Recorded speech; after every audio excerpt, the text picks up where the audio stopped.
I'd like to say that Whitney Houston made it painfully aware that the addiction doesn't really matter until after you're gone. Doesn't matter until you're dead.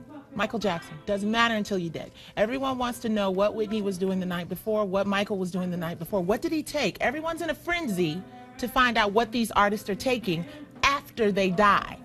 Why aren't record companies doing the same thing that these football, NFL, and NBA? It's mandatory drug testing.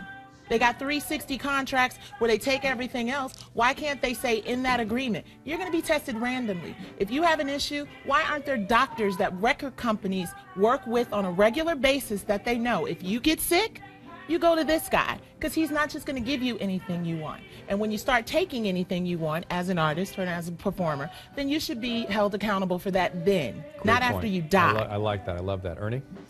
I'd have to go to a different place. Good place. You know, I think what we do as individuals, we do as individuals.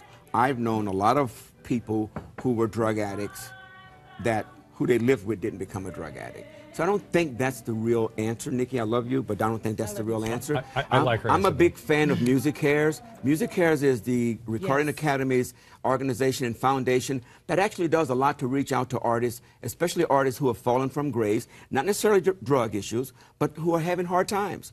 To answer your question about what lesson I think you said we can get. What gift did she get? What lesson did she give us? Whitney's gift was still a gift of voice, a gift of song, an icon, a girl who came from the church. She enriched us, and she enriched the American culture like many other people before her has, but in a very unique manner. And I don't think that her death should be the definition of what Whitney's all. Whitney will live long after we're gone. I completely agree, Ernie. Thank you very much. And by the way, I've worked with Music Cares forever. Remember Buddy Arnold, God rest his soul. I've worked with him forever. And Nikki, thank you.